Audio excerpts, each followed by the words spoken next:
Sveiki gyvi, gerbiami kanalą Tiesos kelių žiūrėtojai, klausytojai, brangus draugai bei kolegos. Vėl su jumis čia aš, Kristoferis Voiška, ir vėl su nauja laida. Tiesa, šį kartą ne iš kokios konkrečios rubrikos, bet su tokia replika, sakykime, samprotavimo, žodžiu, laisvo pobūdžio monologų. Monologų, kaip matysit, iš čia pateikiamos antraštės apie demokratiją. Demokratiją ir tuo pačiu apie tai, kodėl mes, ar sakykime, didžioji dalis mūsų liaudės, mūsų, žodžiu, bendrapiliečių, nenori būti savo gyvenimo šeimininkais. Įspėju iškart, kad tai, ką čia kalbėsiu, gali skambėti žiauriai, pesimistiškai, kai kam gal net įžeidžiančiai, bet aš tai laikau esant būtina pasakyti, todėl kad tiesa, kokia ji karti bebūtų, bet visada yra naudinga ir čia yra ne šiaip kokia tai tiesa, bet tiesa, nuo kurios suvokimo ar nesuvokimo, ir nuo kurios praktinio pritaikymo, arba nepritaikymo, ilgainiui priklausysis mūsų ne tik tai šalies, tautos ar regiono, bet realiai viso pasaulio likimas. Tai apie ką čia aš noriu kalbėti? Mano samprotavimai čia suksis apie tokį teiginį, tokią mintį, kur prieš kurį laiką aš sutikau veidaknygiai. Tai socialiniam tinkle facebook.com. Deja, aš šito vaizdelio iš Facebooko neišsisaugojau ir todėl čia negalėsiu jums jo montuoti ir parodyti, bet tekstą tai įsiminiau gan tiksliai. Ten ir yra iš esmės tik tekstas. Ir tekstas toks. Demokratija, rašo, tai ne tada, kai mes renkamės šeimininkus. Demokratija, suprantat, tai yra tada, kai renkamės savo tarnus. Ir ši mintis iš pirmo žvilgsnio gali atrodyti labai teisinga ir savotiškai net sveika, nes tai aiškiai yra potekstė kritikos mūsų visai politiniai sistemai, politiniam elitui, taip vadinamam, kuris, sakykime, vietoj to, kad žiūrėtų taip vadinamo bendrojo gėrio, valstybės, visuomenės reikalų, tarnauja savo ir savo sponsorių kišeniai bei siauriem interesam bei interesiukam. Bet tačiau šis pasakymas, ši formuluotė ne tik iškreipia tikrąją demokratijos reikšmę ir prasmę, bet jis pasako kai ką esminio apie mūsų pačių ne tik ir nebūtinai individualiai, bet mūsų pačių kaip liaudės, kaip tautos, kaip sociumo, apie mūsų psichologiją. Pabrėžiu ne tik lietuvių, bet apskritai visos rytų Europos. Skirtingom formom, skirtingais laipsniais, pabrėžiant, kad ši problema yra aktuali visame pasaulyje.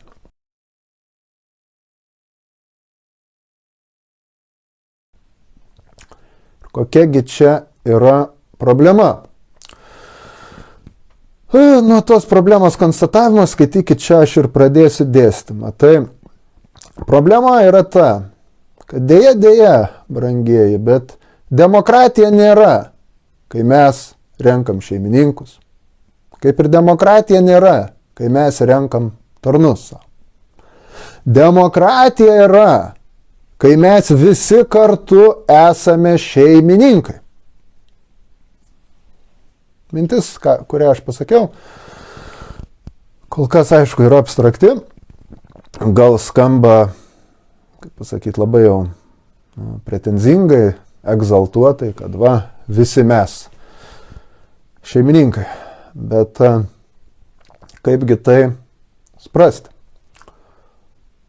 suprastume, galim pažvelgti į pačios valstybės mūsų, kuri save įvardina kaip demokratinė, kaip demokratija, pavadinimą. Vat Lietuvos Respublika.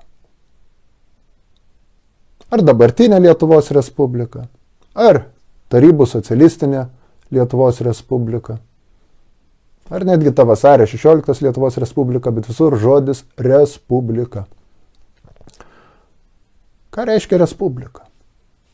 Lotynų kalba tai reiškia bendras reikalas. Res tai reikalas, rusiškai labai tiktų žodis dėla, o publika bendras, opšė. Ne? Tai Respublika yra bendras reikalas. Respublika tuo ir skiriasi, pavyzdžiui, nuo monarchijos, kur yra karaliukas, kaip Liudvikas, 14 Prancūzijoje, karalius Saulė, kuris ėmė ir tarė, valstybė tai aš. Suprantat? Valstybė tai jis, nes valstybė pagal dinastinę tąją paveldėjimo sistemą ir visą socialinę politinę sanklodą, tai tam tikra prasme jo ir jo šeimynos, nuosavybė. O Respublika numato, kad visi piliečiai, būtent piliečiai, ne bet kas, ne šiaip gyventojai, ne ten atsitiktiniai praeiviai, bet piliečiai, kad visi piliečiai yra dalininkai tojo bendro reikalo. Kitaip tariant, Respublika numato principą, kad valstybė tai mes visi. Tai yra mes visi šeimininkai. Ir tai numato savo ruožtu, kad buvimas piliečių, tai yra pilietiškumas, reiškia šeimininkišką santykį su valstybe, su visuomenė, su šalimita, su jos praeitim, su jos dabartim, su jos ateitim. Ir ką bekalbėti apie jos kasdieninius, sakykime, buitinius, ūkinius ir panašiai reikalus. Čia juo labiau, tai turėtų visiškai akivaizdu būti. Ir kame problema? Problema yra ta, kad mūsų psichologijoje šitokia nuostata, pilietiškumo nuostata, ji, gal nesakysiu, kad ji neegzistuoja, bet ji yra labai, labai menkai tai išsivyščiusi. Ir dauguma žmonių nemato savęs kaip šeimininkus. Jie nemato savęs šeimininkais, atsiprašau. Jie tiesiog žiūri į tą viešąjį visuomeninį politinį gyvenimą kaip į kažką visiškai savo svetimo, kaip į kažką atskirą nuo jų pačių. Ir jie mano, kad yra tiesiog kažkokie ponai, kažkokie šeimininkai faktiškai. Žodžiu, kažkoks tai atskiras luomas, atskira kasta žmonių, kurie turi užsiimti tąją politiką, tuojų visuomeniniu politiniu gyvenimu, sutvarkyti, kad jiem būtų šilta, jauku, sotu, ten patogu. Jie tiesiog turi eiti darbą, užsikalinėti tos pinigučius, vaikščiot po akropolius visokius reiškia, pirkinėti už lizingus savo mašinas, kreditus ten būtam namam, važinėti ten po Turkijas visokias, panašiai. Ir gyventai ala normalų gyvenimą. Ir kai sako, kad valdžia turėtų būti ne mūsų šeimininkai, o tarnai, tai iš esmės reiškia, kad mums nepatinka, kad yra šeimininkai ir kad tie šeimininkai naudojasi savo turimą politinę valdžią, savo monopoliu, priimant politinius sprendimus, ar tai būtų mokesčiai, ar tai būtų užsienio politika, ar tai būtų kultūra, švietimo sistema, kur paskirstyti, žodžiu, finansus, lėšas reiškia, bendras. Tai jie piktinasi, kad šis sluoksnis naudojasi tuo savo galios monopoliu, ne jų, tai yra ne liaudies, taip sakant, naudai, ne liaudies geroviai. Ir tai yra faktas, aišku. Ir su šiuo faktu, liaudis piktinasi, kad štai jie turėtų tarnauti mums, jie turėtų viską daryti mums, jie turėtų padaryti, kad mums būtų gerai. Ta gerovę suvokiant, pabrėžiu, būtent kaip šiltą, jaukų, komfortišką, aprūpintą tą egzistavimą. Bet čia ir yra visa bėda. Šie žmonės nenori būti piliečiais. Jie nenori būti šeimininkais, tai yra, jie nenori prisimti atsakomybės už savo valstybę. Jie nenori prisimti atsakomybės už visuomenę. Jie nenori dalyvauti valdyme. Jie nenori dalyvauti gyvenime visuomeniniam. Jie nenori dalyvauti sprendimų priėmime. Jie tik nori savo egzistuoti, savo tame kiautelėje. Kaip sakiau, sukantis ten darbas, uždarbis, reiškia atostogos, pirkimas visokių daikčiukų ir sukimasis tame ratelėje. Ir čia galime sakyti, kad turime tokius du priešingus polius. Turime pilietį iš vienos pusės, iš kitos pusės turime miesčionį. Miesčionį ar tokį smulkų krautuvininką, biurgerį.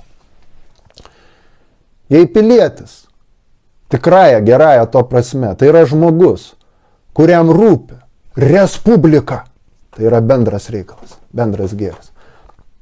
Ir kuris mato tą į bendrą reikalą kaip savo paties reikalą. Ir tai užima svarbę dalį jo gyvenime. Jis domisi tuo, kas vyksta šaly, kas vyksta ir jo mieste, kas vyksta pasaulyje. Ir pagal savo išgalės, iš savo, kaip pasakyti, taško, ar jis ten būtų gydytojas, ar jis būtų mokytojas, ar jis būtų inžinierius, panašiai, menininkas koks, jis bando pasitarnauti tam bendrajam reikalui. Tai miesčionis, jam neįdomu tas bendrasis reikalas, jam svarbi jo kišenė, jam svarbus jo pilvas. Svarbiausia pilvas. Pilvas, kad ryt kišt ir ten sisiuką ir kakulį kažkur tai patogiai atsisėdus. Padaryta, ne? Jam rūpi tokie dalykai. Ir jis tiesiog pasipiktinės reikalauja, kad jam turi būti komfortiškos sąlygos sudarytos. Tai bėda yra ta, kad pas mus yra visiškai įsigalėjęs kaip norma šitas miesčioniškas stilius, miesčioniškas mąstymas. Nenoras prisimti atsakomybės, nenoras aktyviai dalyvauti ir būti šeimininku. Yra noras tik tai, kad būtų šeimininkas tau, kuris su tavim atskintųsi ir tau sudarytų komfortiškas sąlygas. Ir tu tada tą šeimininką vadinsi savo tarnu. Bet tai yra labai juokinga. Nes jei pažiūrėsim grinai psichologiniu požiūriu, tai, kaip pasakyti, jeigu dauguma žmonių tai yra tik avinų banda, tai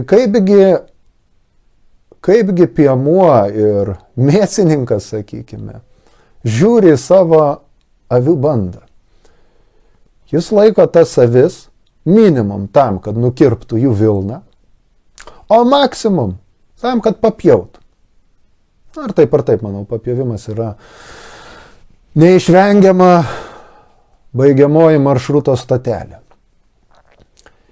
Tai tas piktinimasis, kad turim rinkti ne šeimininkus, o tarnus. Tai yra labai naivus noras, kad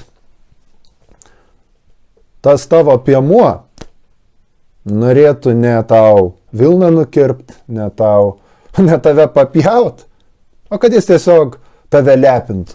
Ir lepintų, nes štai kokia vis graži. Suprantat? Žiauru. Sakau, čia žiauru. Bet reikalas tas, kad mes nesame žmonės, brangieji. Mes nesame savo esme tiek, kiek mes esame iš tikrųjų žmonės. Mes nesame avys, mes nesame avinų banda. O jeigu esame ir tampame, tai visų pirma dėl to, kad mes renkamės tokiais būti. Ir tai sakant, visgi negaliu čia apseit be priminimo tokio dalyko įdomaus iš filosofijos istorijos. Tai kas skiria laisvą nuo vergo? Ar tą patį poną, šeimininką nuo jo vergo? Georgas Friedrichas Hėgelis, vokiečių klasikinės filosofijos korifėjas. Jis savo darbe Dvasios fenomenologija, labai tokia sudėtinga filosofinė kalba, tokiu žargonu, paaiškina mums iš tikrųjų paprastą mintį. O ji kokia? Vat, susiduria du žmogeliai su priešingais interesais, su priešingais siekiais. Vienas turi kažką, ką kitas nori. Vienas sako kitam: atiduok man, vat, tai, ko aš noriu. Kitas sako: ne, tu man atiduok, ką aš noriu. Tada kitas sako tam: tu nenusileisi man, aš užmušiu tave. Ir jis iš tikrųjų nebijo eit mušti su juo, nebijo jo užmušti. Ir svarbiausia, jis pats nebijo būti užmuštas. Jis pasiruošęs rizikuoti. Rizikuoti savo gyvybę. Nekalbant apie komfortą, ten apie socialinę padėtį, pinigus ir panašiai. Jis pasiruošęs rizikuoti. Jis nebijo. Tuo tarpu kitas sako: oi, ponuli, tik nemuškit manęs, tik nežudykit, aš viską jums padarysiu. Ir tą akimirką ponas tampa ponu, o vergas tampa vergu. Nes tas, kuris bijojo numirti, tas, kuris bijojo muštis, tas, kuris bijojo prarasti komfortą, jis tam, kad išlaikytų savo gyvybę, bet kokią kainą. Ar, sakykime, savo laisvės kainą. Tam, kad išlaikytų savo komfortą, savo laisvės kainą. Jis sutinka vergauti. Jis sutinka tapti daiktu, tapti įrankiu pono rankose. Vykdyti pono valią. Ir ponas ant jo viešpatauja, tol, kol vergas takstasi su tuo, tol, kol vergas bijo numirti, tol, kol vergas bijo prarasti šiltą, patogią, stabilę, kaip sakoma, vietelę. Tol ponas viešpatauja. Vis labiau ir labiau ir labiau tapdamas priklausomu nuo savojo vergo. Čia yra geroji naujiena, kad vis didėjanti pono priklausomybė nuo vergo visgi įgalina vergą ir turėtų priversti vergą vieną dieną suvokti savo tikrąją galią. Pasakyti: aš nebebijau, aš nebevergausiu, aš ne vergas, aš ne gyvulys, aš žmogus. Paimsiu, kaip tik čia įmontuosiu iš seno lietuviško filmo Tadas Blinda. Mano numylėta scena. Po to, kai Blinda atsisakė paklusti ponui Dvarponiui ir kaip jį išplakė, sumušė per prievartą, grasinami, patirdami pono prievaizdų, žodžiu, grasinimus, kaip kiti mužikai jį sumušė, kaip bausmė už nepaklusnumą.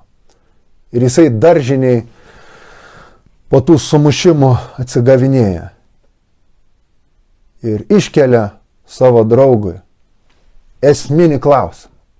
Štai, paklausykit. Pakentėk. Čia pats geriausias vaistas. Pakentėk. Prisimenu mano senelį šitaip. Prie baudžiavos. Vos gyvą namo parnešė. Tai mama į degtinę. Vieną kartą kitą. Po savaitės ant kojų atsistojo. Gana. Tu ko dabar? Gulėk.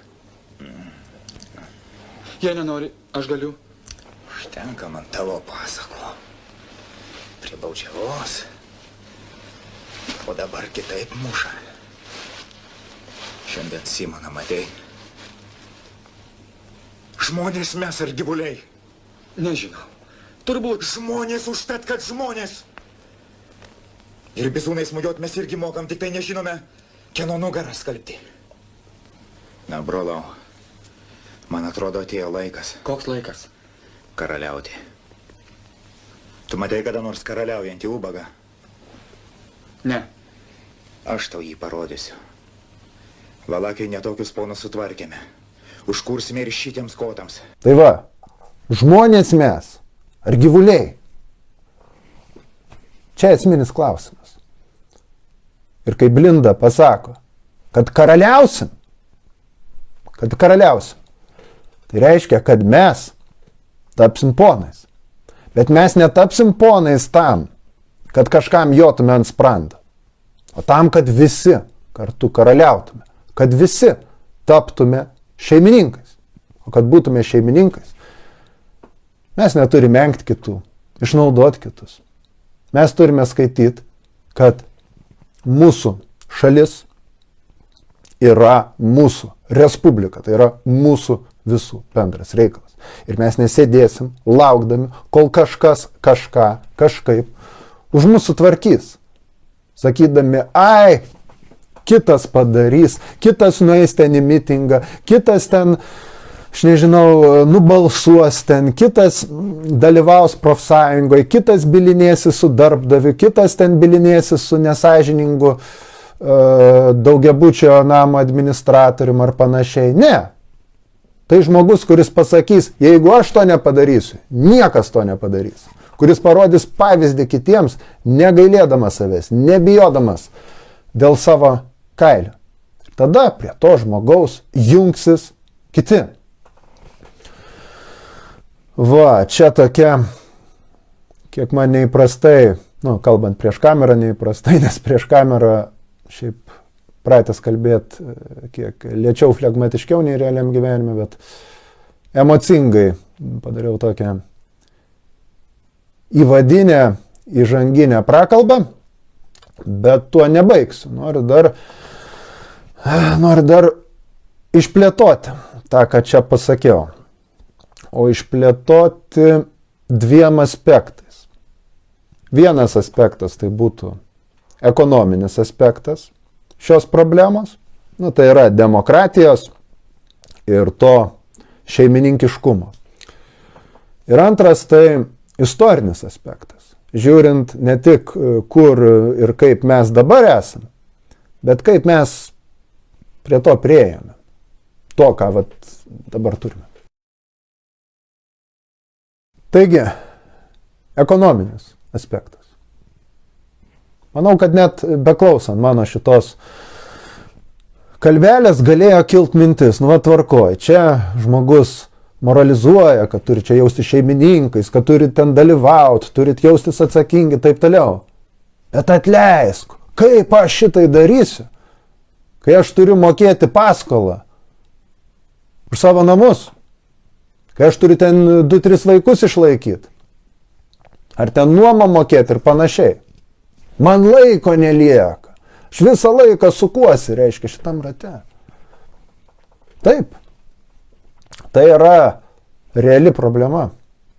Ir tai yra viena pagrindinių priežasčių, kodėl dabar liaupsinama demokratija ir laisvė yra tik formali. Pabrėžiu, formali.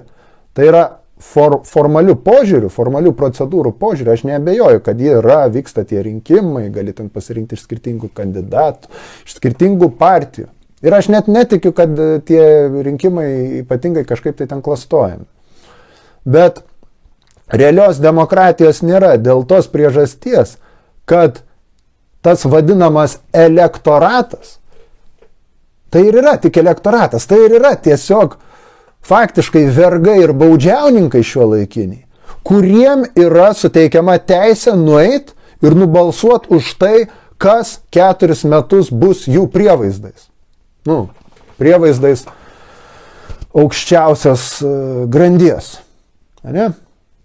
Jums suteikiama tokia teisė. Bet kasdieniam socialiniam politiniam gyvenime šie žmonės nedalyvauja. Jie net nesidomi realiai politika. Ir kai sakau, kad jie nesidomi politika, aš turiu omeny ne tik ir nebūtinai, kad jie ten žinių nežiūri ar panašiai, nes ten didelė dalis yra tušti pletkai. Aš turiu omeny, kad tie žmonės stokoja politinio raštingumo ir bene svarbiausia dalyko, kalbant apie pilietiškumą ir tą patį politinį raštingumą, tai jie stokoja klasikinio humanitarinio išsilavinimo, kuris leidžia žmogui pilnavertiškai orientuotis socialiniuose, politiniuose ir apskritai humanitariniuose. Tai yra žmonių gyvenimo, žmonių tarpusavio santykių problemose. Jie šito stokoja. Ir mes gyvename sistemoje, kuri yra taip sudėliota, kad kuo mažiau žmonių ir prieitų prie šitokio išsilavinimo. Kad jie visokį šlamštą klausytų ir žiūrėtų. Kad jie mokykloje gautų kalt kažkokią tai informaciją fragmentuotą. Bet niekada, kaip sakant, nefilosofuotų. Niekada nesidomėtų giliau ir plačiau nieko. Su labai retom išimtim tų, kas auga inteligentiškose šeimose, ten eina į būrelius, kokius turi ten senelius įdomius ten ir taip toliau. O kas auga ten ant gatvės, ar jo labiau su tais išmaniakais, ten mobiliakais, debiliakais, taip toliau, taip. Patys, manau, puikiai suprantate. Galbūt geriau negu aš. Ką tai praktiškai reiškia? Sakau geriau negu aš, nes aš savo vaikų neturiu. Aš taip sakant, senbernis viengungis. Čia kalbu apie tuos, kas realiai praktiškai susiduria su vaikų auklėjimu. Bet čia nesileisime šitą peripetiją. Esmė tiesiog yra ta, grįžtant prie reikalo, kad dauguma žmonių sukasi šitame rate ekonominio išgyvenimo. Dirbk, pirk, mirk. Dirbk, pirk, mirk. Ir jeigu mes norim kalbėti apie demokratiją kaip respubliką, liaudies respubliką, kur žmonių dauguma iš tikrųjų galėtų pradėti tapti šeimininkais gyvenimo ir spręsti savo likimą kartu, tai mes turim kalbėti apie kitokią ekonominę gyvenimo sanklodą, kuri iš principo nesuderinama su kapitalizmu. Tai iš principo nesuderinama su gyvenimo sankloda, kur kažkam priklauso kapitalas, tai yra pinigai, su kuriais daromi kiti pinigai, didinama bendra pinigų suma, išnaudojant kitų žmonių fizinę arba protinę darbo jėgą. Ar tai būtų per samdomą darbą, ar tai būtų per paskolas, bet turime kalbėti apie ekonominę santvarką, paremtą žmonių bendradarbiavimu, kur pačioj darbovietėje visi būsime kartu šeimininkai. O ne taip kažkas susižerė savo gryną į pelną, taip vadinama, kaip Maxima, Ikea ar Achema kokia. Ir tiesiog numeta atlyginimus kaip trupinius nuo stalo šunim kažkokiem taip vadinamiem samdomiem darbuotojams. Šitaip demokratija yra iš principo neįmanoma. Geriausiu atveju tai bus buržuazinė demokratija. Tai yra demokratija siaurai turtuolių, buržujų, tų pramonininkų, bankininkų, nuo dabar tų kompiuterinių, skaitmeninių platformų, ten Facebook'ų, Google'ų, ten panašiai, Twitterių, šeimininkam. Tai bus jų demokratija, o baudžiava visiems kitiems. Ir dabar ar šią alternatyvą mes vadinsim socializmu, komunizmu, ten ar dar kitaip, iš tiesų tai esmės nekeis. Tai esmės nekeis. Bet turim kalbėti apie tokią alternatyvą. Bendras darbas, dėl bendro gėrio, kur ir darbo priemonės, ir darbo vaisiai priklauso visiems, katrie dirba. Tai toli gražu negarantuoja demokratijos. Kaip rodo, kad ir pačios Tarybų sąjungos ir kitų socialistinių valstybių pavyzdžiai, kas vėlgi atskira tema, mes čia nesigilinsim. Formaliai ten irgi skaitėsi demokratija, tarp kitko. Nors de facto, sakyčiau, tokia valstybinė, valstybės diktatas, aišku, su žymiai labiau išplėtotų socialiniu sektorium, su žymiai net nepalyginamai padaresnė kultūrinė politika, negu ką turime šiandieną dabar ir čia. Bet kalbant realiai tiesiog iš to, ką turime dabar, tai aš sakyčiau, kad reikia kalbėti apie radikalų visos sistemos keitimą. Tas keitimas neįmanomas be politinės kovos. Ta politinę kovą vesti tačiau gali tik žmonės, kurie pagrinde tam skiria savo laiką. Tai čia pagrinde mes neišvengiamai kalbėsim apie inteligentinių profesijų atstovus, kurie gali užsiimti politinę organizaciją, užsiimti rašymu, kalbėjimu, švietimu, teisiniais klausimais ir panašiai. O tuo tarpu žmonės, kurie nenori, bet priversti suktis šiame ratelėje, tai tam, kad jie turėtų šansą išeiti, ar kad jų vaikai turėtų šansą didesnį išeiti iš tojo ratelio. Ir ne kiekvienas ten atskirai, ten žiūrint tik savo to pasturgalio, bet turiu omeny visi kartu, kaip vienas. Tai jie turi vienytis, ginti savo bendrų interesų. Čia kalbėti galima apie profsąjungas, apie vartotojų asociacijas, apie namų bendrijų formavimą, ginant savo interesus. Ir be abejo, tiesiog apie finansinį prisidėjimą, finansinį, gyvą savo laisvalaikiu. Žodžiu, prisidėjimą prie tų, kas iš tikrųjų atiduoda savo gyvenimą, tai šviečiamai ar organizaciniai ar kitokiai visuomeniniai politiniai veiklai.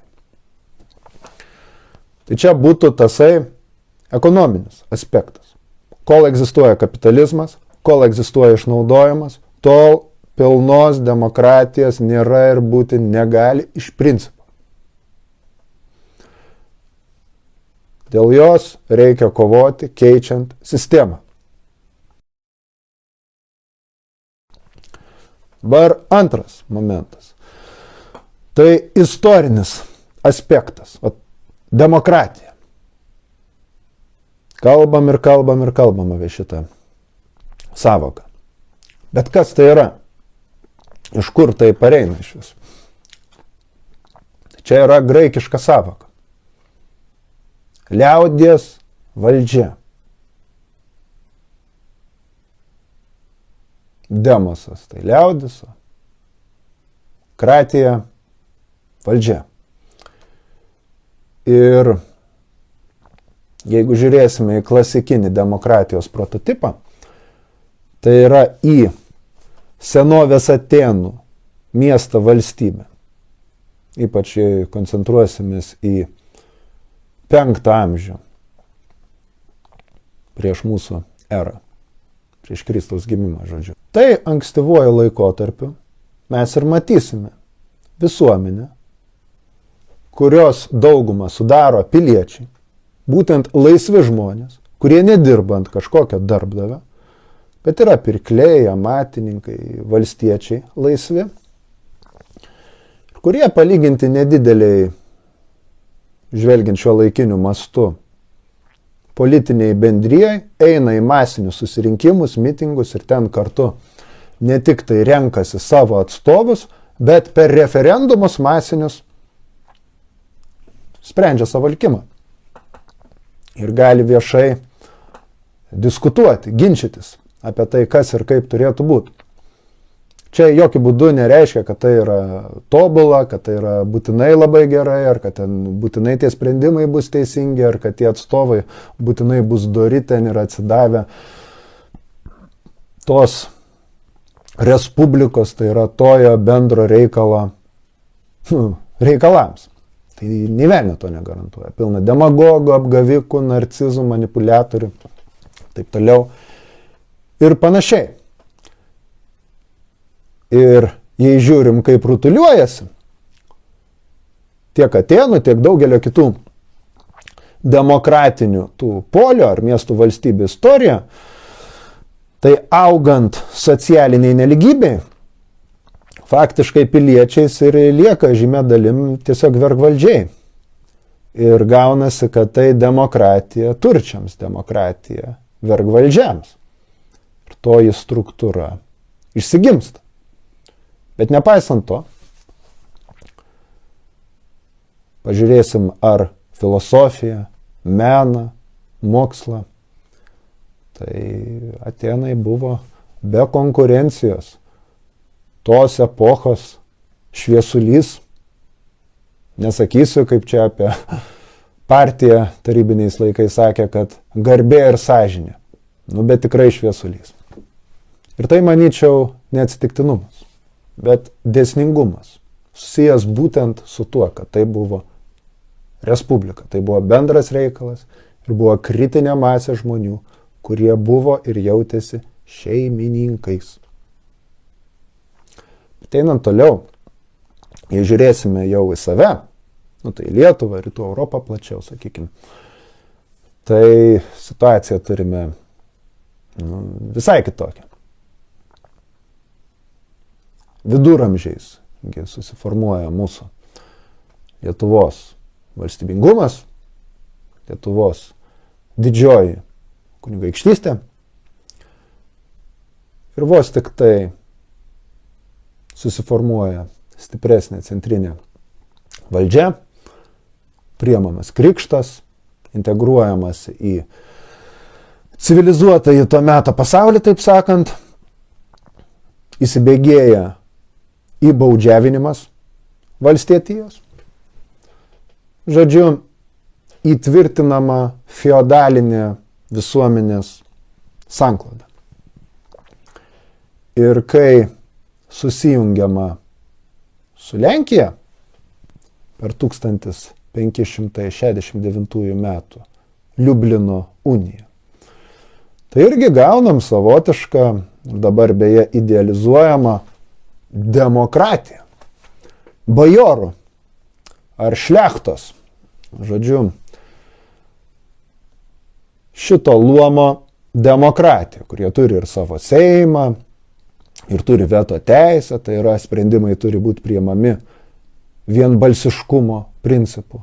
Ir bent vieno deputato prieštaravimas gali sugriauti bet kokį balsavimą.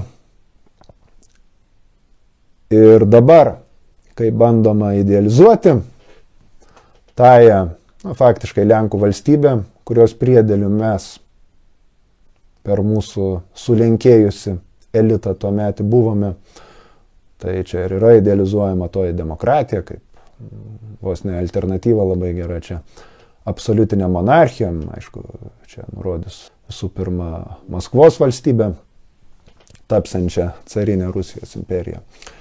Bet faktiškai, kokios bebūtų galėjusios būti dorybės pilietinės tų ar anų šlechtos luomo atstovų, kurie, manyčiau, ir iš tikrųjų buvo atsidavę tai valstybei, kaip respublikai, kaip bendram reikalui ir jos interesams, bet tamsioji pusė tai nustelbė ir nustelbė labai stipriai, nes piliečiais buvo mikroskopinis procentas Žečpospolitos gyventojų.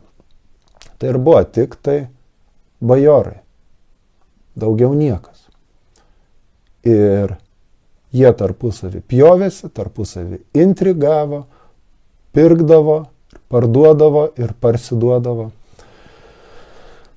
Ir tuo be abejo pasinaudojo svetimos Tai yra išorės jėgos. Tiek vakarų, kalbant apie vokiečius, švedus, tiek rytų, kalbant apie Rusiją, kas ir privedė prie 3 Žečpospolitos padalijimų ir galutinio jos kracho. Bet svarbiausia ne tai. Svarbiausia yra tai, kad absoliuti dauguma mūsų žmonių, mūsų protėvių, jie buvo baudžiauninkai. Jie buvo nužeminti iki galvijų faktiškai. Tai yra, jie buvo nužeminti iki avinų bandos, kuri neturi jokių teisių. Jie tiesiog gyvena, knisa savo žemės gabaliuką, egzistuoja iš kartos į kartą, atidirba lažą po nulį, susimoka taipogi mokestį bažnyčiai, nu ir tiesiog tikisi, kad po nulis bus geras ir per daug jų neskriaus. Ir taip gyvena. Kai kurie, aišku, per ypatingus atvejus, ypatingus nuopelnus išeina iš tos savo padėties, bet didžioji kritinė masė mūsų žmonių tokie. Ir tai negalėjo nepalikti psichologinio antspaudo. Nes mes turime visuomenę, kuri šimtmečiais nedalyvavo socialinėme politinėme gyvenime, kuri buvo nustumta ne šiaip į paraštę, bet kuri buvo žeminama, trypiama ir psichiškai traumuojama, daromi vergais. Tai yra, pabrėžiu, vergo mentalas, žmogaus mentalas, kuris žiūri į save ir jis nemato piliečio savyje, jis nemato šeimininko savyje. Jis mato tą aviną, kuriam gali nukirpt vilną, kurį gali papjaut, ir kuris tiesiog pratinamas ir valstybės, ir tų ponų, ir bažnyčios, kad būtų nuolankus, klusnus ir melstų dievulio, kad būtų geras ponas. Ir jei žiūrime, kada toji baudžiava panaikinama, tai 1861 metai,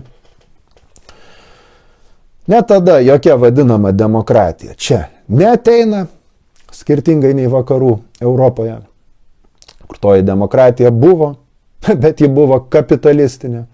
Tai yra, jeigu tu, pavyzdžiui, neatitinki turto cenzo, tai tu nei balsuoti, nei jo labiau balotiruotis nieko negali. Žodžiu, gryna atvira buržuazinė demokratija. Demokratija apribota vien buržujams. Tai net šito pas mus nebuvo. Pas mus buvo carinė patvaldystė. Nu, ar mandriai šnekant, autokratija. Samadiržavija. Rusiškai.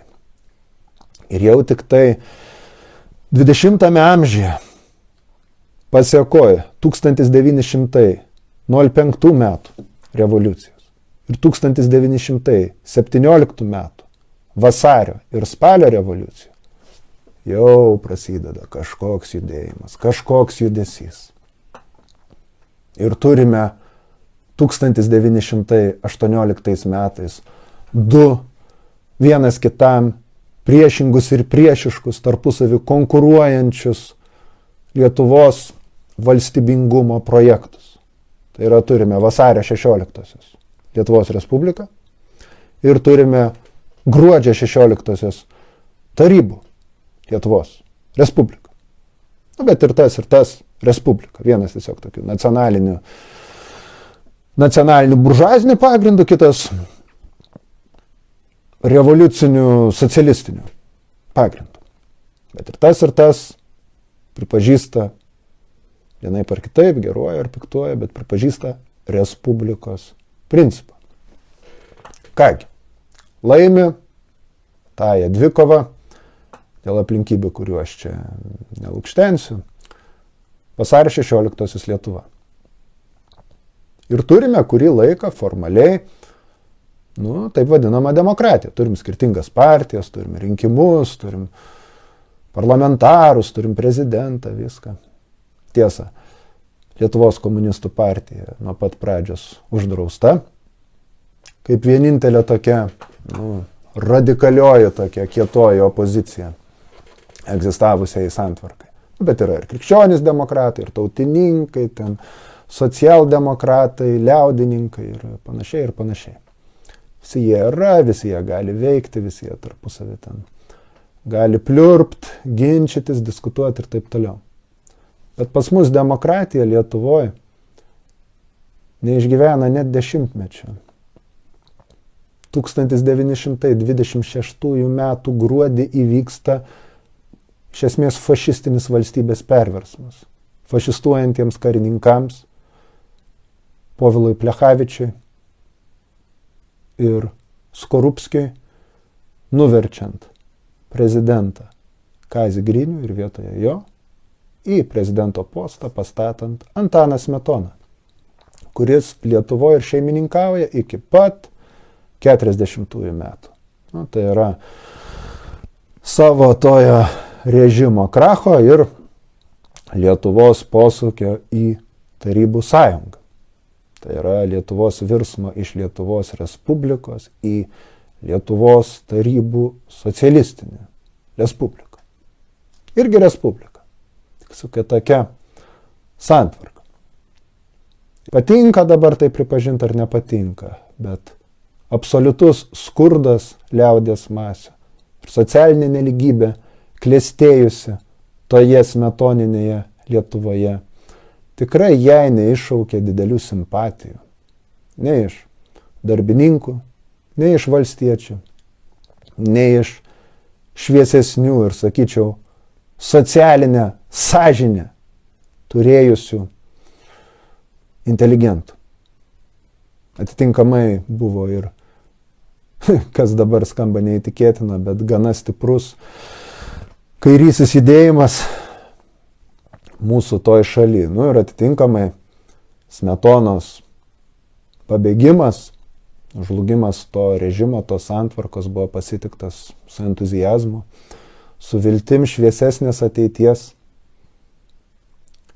Dabar gerai tai buvo ar blogai, okupacija ar dar kažkas, aš apie tai čia tikrai nekalbėsiu. Ir ne tik dėl to, kad ši tema yra cenzūruojama, bet apskritai tai ilgas ir labai sudėtingas klausimas.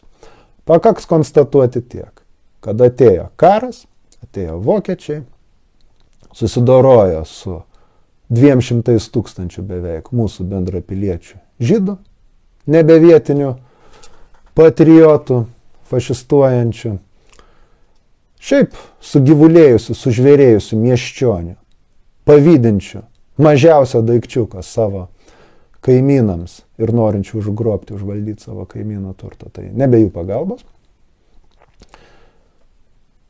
Vokiečius išvijus tarybinį armiją. Vėl Lietuva grįžta į Tarybų sąjungos sudėtį ir per kraujus, per prakaitą, per ašaras, bet pamažu stabilizuojamas ir kuriamas tas naujas gyvenimas. Kaip tą naują gyvenimą, dabar jau seną, praeitį, vienų idealizuojama, kitų, sakyčiau, irgi neįtin objektyviai, bet keikiama, juodinama, kaip tą praeitį vertinti. Jei žiūrėt grinai materialiai, ekonomiškai, tai įspūdingi vystymosi rodikliai. Jei žiūrėt tąją socialinės teisybės, lygybės pusę, irgi nepalyginsi.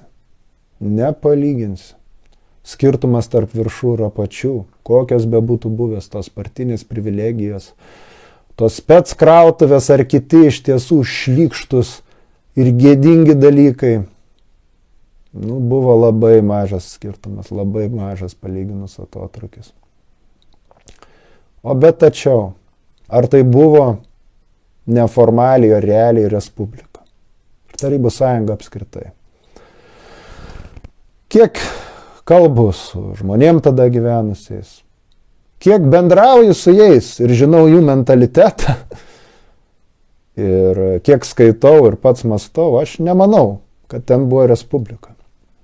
Aš manau, kad tai buvo faktiškai milžiniškas valstybės toks aparatas, kuris ir kontroliavo ir tvarkė visą gyvenimą. Ir dauguma žmonių tada,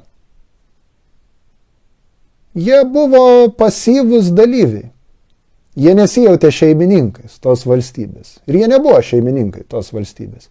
Jie tiesiog buvo aprūpinti, gerai aprengiami, pavalgydinami, ten būtus gaunantis, tokie, valstybės tarnai galima skaityti. Iš tikrųjų. Ir kas sudarė valdančiąją klasę? Tai toji nomenklatūra. Ir aišku, tai nomenklatūrai, komunistinė ar, sakykime, tarybinė, tiksliau, to ideologija diegia nuostata, kad štai jūs egzistuoja tam, kad tarnautumėt liaudžiai, jūs liaudės tarnai. Ane? Skamba gražiai ir iš tikrųjų, žiūrint į socialinius santykius ir socialinę ekonominę padėtį žmonių, tai daug gražiau negu ką turim dabar. Bet, pagalvokim, taip žiauriai, praktiškai, nenoriu sakyti ciniškai, bet žiauriai. Jeigu tie žmonės tai yra tik tai avinų banda, jeigu tie žmonės nėra šeimininkai, jeigu jie tik sukasi tame ratelėje, ir gerai, jie sukasi ratelį, ne kad užkalt ten kuo daugiau pelno privačiam šeimininkui, žodžiu, kapitalistui taip vadinamam. Bet jie sukasi tam ratelį, kad didinti reiškia rodiklius, ten 5-mečio planą. Ir jie patys nieko nesprendžia realiai. Tai tuomet klausimas, koks motyvas tiem šeimininkams su šiais žmonėms atskintis? Vėlgi, atsiminkim palyginimą. Ar piemuo, kuris užsijama avimis, ar jis laikys avis šiaip savo? Ne. Jis avis laikys tam, kad paimtų minimum jų vilną, o maksimum tam, kad avis papjautų. Ir aš manau, kad tas virsmas vykęs vėlyvų tarybmečių, kai ta visa ideologija tapo graudžia karikatūra, ir kai galiausiai tie visi vadinami komunistai, ne visi, bet absoliuti jų dauguma, kai jie persivertė iš karto į priešingą pusę ir dalyvavo privatizacijose, dalyvavo keičiant tarybinę santvarką laukinių kriminalinių kapitalizmų, tai čia nebuvo šiaip savo. Čia buvo ir psichinis virsmas jų pačių galvose, jų sąmonėse. Kai jie pagalvoja, palaukit, jie ne šeimininkai, jie tik avis. Jie yra avinų banda, jie yra galvijai. Ir jeigu jie tai yra galvijai, o aš esu šeimininkas, kodėlgi man šokinėti apie juos ir būti jų tarnu? Aš geriau imsiu ir jiem nukirpsiu vilną, o dalį ir išpjausiu, ką jie ir padarė. Ir ant ko darimo jie ir pastatė visą paskutinius 30 metų egzistuojančią santvarką čia. Man atrodo, kad taip yra. Ir tą įsąjūdį ir nepriklausomybę vadinamą ir taip toliau, dalis žmonių, jie buvo, sakyčiau, pilietiškai nusiteikę ir norėjo dalyvauti ir, kažką kurt. Aš dabar nesakau gerai tai ar blogai. Mano nuomonė tai blogai ir tai mirtina ir neatleistina klaida. Bet jie norėjo kurt. Tačiau kritinė masė, dauguma, jie nieko kurt nenorėjo. Jie norėjo, kad būtų išlaikytos tos pačios socialinės garantijos tarybinės, bet kad jie turėtų džinsiukus, turėtų blizgučius, galėtų tame voliotis ir jaustis pilnaverčiais vartotojais kaip Amerikoje kokie. Suprantat, ir iš čia lozungas gyvensit kaip Švedija. Ne? Tai kas iš to išėjo? Iš to išėjo visuomenė, kuri formaliai demokratinė, kur turi partijas, turi rinkimus, turi parlamentą, turi ten prezidentą, ten visą kitą. Bet kurioj absoliučios daugumos žmonių mentalas nėra pilietinis. Jis yra baudžiavinis. Tai yra žmonės, kurie nesijaučia ir dėl tos priežasties nėra šeimininkais. Ne tik valstybės, bet visų pirma savo pačių gyvenimų. Nes jie galvoja, kad jie priklauso nuo kitų. Ir kad jie ir turi priklausyti nuo kitų. Tiesiog tie, kuriem nuskilo, kurie kokiam ofisiukė dirba ir ten 2 štukas gauna, tarkim, per mėnesį, kol tie patenkinti ir ten meldžiasi Landsburgui, ne? Tai tie, kurie mažiau nuskilo, keiksnoja tą Landsburgą ir trokšta, kad ateitų gelbėtojai ir būtų jų tarnais. Tai juokinga, tai graudžiai juokinga. Nes to niekada nebuvo. To niekada ir nebus. Nes to būti negali. Nebent labai labai trumpam laikotarpiu. Kaip iš dalies galima sakyti, tarybmečiu. Labai trumpam laikotarpiu. Ir tai kelias į niekur. Tai kelias į niekur. Teoriškai. Ir aš norėčiau tikėti, kad perspektyvai praktiškai. Kelias kažkur, kur bus geriau, tai būtų, kad jie ir egzistuoja, ten ar partija, vadai, ten gelbėtojai, ar dar kažkas, ar elitas, bet tikras elitas, kuris, tam tikrą prasme ir tarnauja liaudžiai. Tai tos partijos, to elito, sakykime, tikslas neturi būti tiesiog tarnauti liaudžiai, užtikrinant jai tą jaukų, sotų, pasyvų egzistavimą. Ne. Jo tikslas turi būti sudaryti ekonominės sąlygas, kad kiekvienas žmogus, absoliučiai kiekvienas, galėtų nesijaudinti dėl savo bazinių poreikių, tai yra dėl būsto, dėl drabužio, dėl maisto. Kad galėtų turėti pakankamai laisvo laiko. Užsiimti ne tik tuo, kas jam patinka. Ar tai būtų sportas, ar tai būtų menas, ten muzika, dailė, ar tai būtų konstravimas kokių mašinų, ar raketų, dar kažko. Bet kad jis turėtų laiko užsiimti visuomeniniu politiniu gyvenimu. Ir taip auklėti visuomenę, kad tai būtų laikoma ne tik kad gero tono ženklu, bet kad žmogus ne tai, kad mąstytų, bet kad jis jaustųsi taip, kad nedalyvaudamas savo šalies, savo krašto, savo tautos gyvenime, kad jis nėra pilnavertis žmogus. Tas tam tikra prasme, jis ir nėra pilnavertis žmogus, kai jis to nedaro. Kitaip tariant, tikslas turi būti ne soti, ten jaukiai egzistuojanti, gražiai ten aprengta ir aprūpinta kažkokių tai burundukų save laikančių liaudimi minia. Tikslas turi būti laisvi, sąmoningi, savarankiški ir savo gyvenimą kuriantys žmonės, kurie laisvų sprendimų bendradarbiauja. Tai yra piliečiai. Dabar kaip tai pasiekti?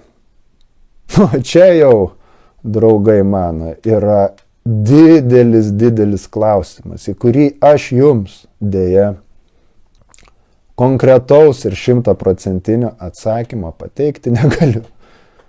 Ypač šiuo momentu. Čia taip spontaniškai pusiau ekspromtų kalbėdamas priešais kamerą. Galiu tik pasakyti bendrai, kad aš manau, jog yra aspektas, kur klausimas te gali būti sprendžiamas revoliuciškai ir yra aspektas, kuris te gali būti sprendžiamas evoliuciškai. Tai yra lėtai ir palaipsniui. Revoliuciškai te gali būti sprendžiamas, mano manimu. Ir gal aš klystu, čia yra mano nuomonė tiesiog. Klausimas dėl socialinės politinės sanklodos ir to, kaip yra tvarkoma mūsų ekonomika, to, kaip yra tvarkoma mūsų viršūnė politinės valdžios. Tai turi būti keičiama griežtai iš pat pagrindų ir tokiais greitais, ryžtingais veiksmais. Nesakau dabar ar rytoj, ar greitų metų, nes dabar tam nėra prielaidų. Čia kalbu apskritai iš principo.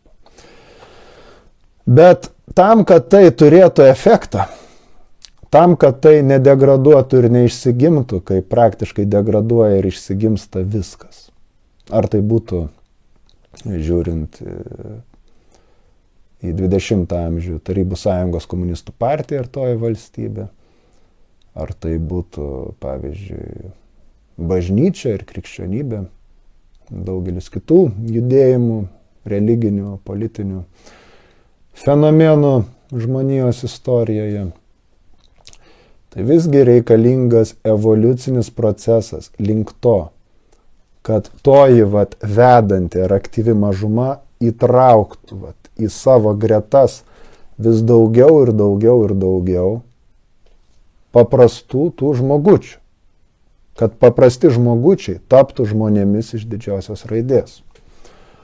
Tai čia panašiai kaip Maksimas Gorkis savo poemoje Žmogus rašo. Jeigu neklystu, gal čia netiksliai pacituosiu rusišką originalą, bet sako, хочу, чтобы из людей каждый стал человеком. Человек iš didžiosios raidės parašyta. Tai trokštų, noriu, kad iš žmonių, из людей, liūdį, tai žmonių tokia masė, kad iš jų kiekvienas taptų žmogumi. Tai yra žmogumi iš didžiosios raidės. Šeimininku, kūrėju, ne miesčionim, ne vartotoju.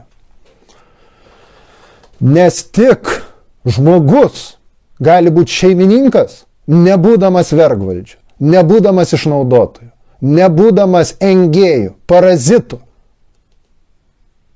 būdamas kūrėju, būdamas kitam draugu, bičiuliu, broliu. O miesčionis, vartotojas, normalus, kaip vadinamas žmogus. Visiškai nesvarbu, ar jisai yra už minimalkę ariantis Maksimoje, miesčionis, kuris prageria kiekvieną ten savaitgalį savo, pavergauja, kad nuvažiuot kokį kurortą ir ten į soctinklus savo pilvotą ten fotkės įsikelt. Ar tai buržujus koks, pasidarė savo įmonę statybų, ir kokioje Švedijoje ar Norvegijoje verbuojantis lietuviukus, kad jie ten važiuotų ir dirbtų jam už grašius. Visiškai nesvarbu.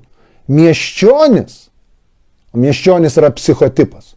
Miesčionis ir te gali būti arba vergas, arba vergvaldys. Tai yra gyvenimo, tai yra žmogaus, tai yra žmonijos ir liaudės, iš esmės priešas. Tai va. Ir tai pasakius, kokią išvadą aš noriu padaryti iš viso šito savo emocingo monologo. Išvadą noriu padaryti tą, kad kai skaitome veidaknygiai tokius ala išmintingus išvedžiojimus, kad demokratija yra tada, kai renkam ne šeimininkus, o tarnus, mes ir matome išraišką, nesąmoningą, nepikta. Tikrai aš nebejoju, nepiktybinė, su geriausiam intencijom. Bet matome išraišką šito vergiško mentalo, kur nenorima patiems būti šeimininkais. Norima, kad kažkas kitas ateitų ir padarytų už tave. Bet reikalas tas, kad niekas niekada nepadarė, niekas niekada nedaro ir niekas niekada nepadarys už tave. Nes šitas gyvenimas yra tavo ir daugiau niekieno kito. Todėl ir yra toks pasakymas, kad skęstančiųjų gelbėjimas yra pačių skęstančiųjų reikalas. Arba, kaip dainuojama Internacionalė, tarptautinio darbininkų ir komunistinio judėjimo himne.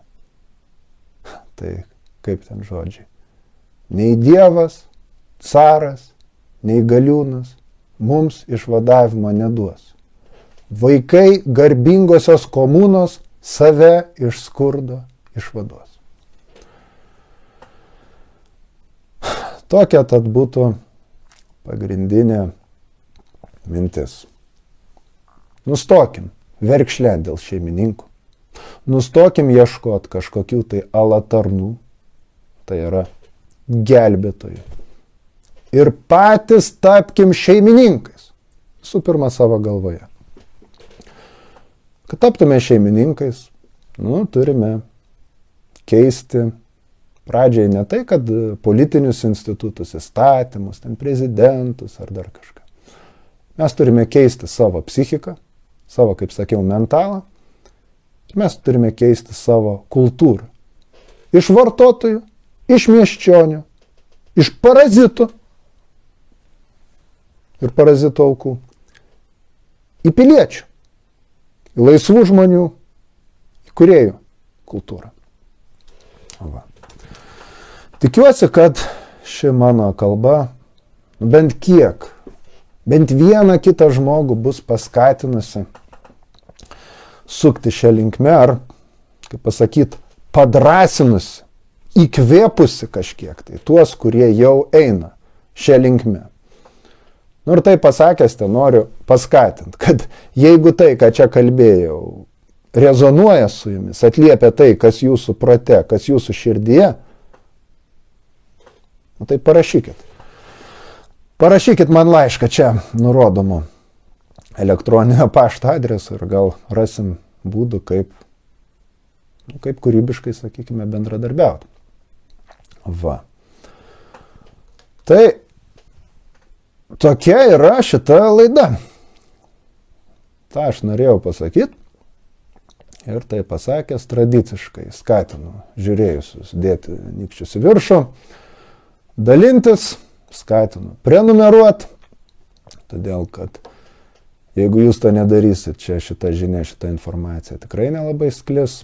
Taip pat skatinu, jeigu jums čia labai patinka, tai paremkit finansiškai arba čia nurodomais banko rekvizitais arba per platformą patreon.com. Ypač raginu per patreon.com, nes tai jau tokia kaip mėnesinė prenumerata. Ir pabrėžiu, nesvarbu, kokia čia suma. 10 eurų ar 5 eurai ar netgi 2 eurai. Kiekviena kapeiką, taip sakant. Jinai yra indėlis jūsų į bendrą reikalą. Žodžiu, į šitą respubliką. Aišku, jeigu jūs čia matote, respublika tai yra bendrą reikalą. Ir kas be ko, jeigu, kaip sakiau, jeigu jau labai čia rezonuoja ir jūs norit kažką daryti, esate aktyviai nusteikęs, tai rašykite man elektroninį paštą. Ir aišku, lankykitės čia nurodoma mūsų portale tiesos.org. Taigi, ačiū Jums, kad žiūrėjot, ačiū, kad buvot kartu. Ir iki kitų laidų. Būkit sveiki.